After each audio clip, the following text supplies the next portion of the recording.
জি বাংলার দর্শকের জন্য মন খারাপের খবর। নতুন গল্পকে জায়গা করে দেবার জন্য স্লট পাবার পরেও শেষ হয়ে যাচ্ছে জি বাংলার এই জনপ্রিয় ধারাবাহিকটি। মাত্র 1.5 বছর আগে আরম্ভ হওয়া এই ধারাবাহিকটি এবার শেষ হবার মুখে।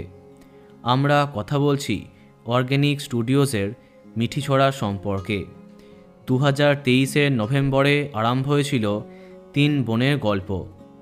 টিআরপিতে সেইভাবে কখনো এগিয়ে আসতে পারেনি মিঠিছড়া, তাই একাধিকবার টেলিকাস্ট টাইম বদলে গেছে এই ধারাবাহিকের। গল্পে আকর্ষণের কোনো কমতি হয়নি, সম্পর্কে টানাপোড়েন, প্রতিহিংসা গল্পের মূল বিষয়বস্তু থেকেছে। কিন্তু টিআরপি ভালো না হলে কোনো কিছুর কোনো মূল্য নেই। সম্প্রতি সমাজ মাধ্যমে এই স্টোরি পোস্ট করে আক্ষেপ জানিয়েছেন Aratrika. Efforts doesn't matter, TRP does.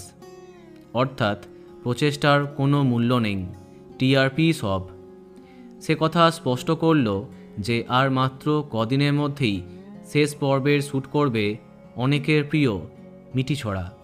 তবে জানা যায়নি কবে সেই দিন। তো বন্ধুরা, কে কে মিস করবে কমেন্টে জানাতে পারো। আর এই রকমই আরও অনেক ভিডিও পেতে সাবস্ক্রাইব কারেন্ট বস। ধন্যবাদ।